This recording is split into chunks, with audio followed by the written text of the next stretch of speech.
ರಾಜ್ಯ ಸರ್ಕಾರ ಸರ್ಕಾರಿ ಉದ್ಯೋಗವನ್ನ ಬಯಸುವವರಿಗೆ ಶುಭ ಸುದ್ದಿ ನೀಡಿದೆ.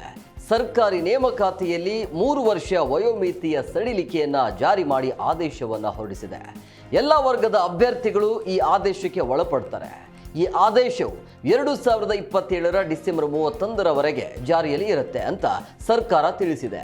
ಆದೇಶದಲ್ಲಿ ಒಂದು ಬಾರಿ ಮಾತ್ರ ಅಭ್ಯರ್ಥಿಗೆ ಇದು ಅನ್ವಯ ಆಗಲಿದೆ ಅಂತ ತಿಳಿಸಲಾಗಿದೆ.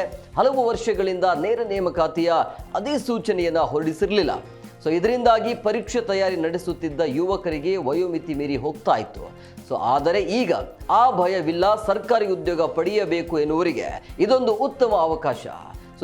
ಯಾವ ವರ್ಗಕ್ಕೆ ಎಷ್ಟು ವಯೋಮಿತಿಯ ಸಡಿಲಿಕೆ ಇದೆ ಅಂತ ನೋಡೋದಾದ್ರೆ, ಸಾಮಾನ್ಯ ವರ್ಗಕ್ಕೆ ಮೊದಲು ಇದ್ದಿದ್ದು 35 ವರ್ಷ, ಈಗ 38 ವರ್ಷ. OBC ವರ್ಗಕ್ಕೆ ಮೊದಲು ಇದ್ದಿದ್ದು 38 ವರ್ಷ, ಹೆಚ್ಚಳ ಆಗಿದ್ದು 41 ವರ್ಷ.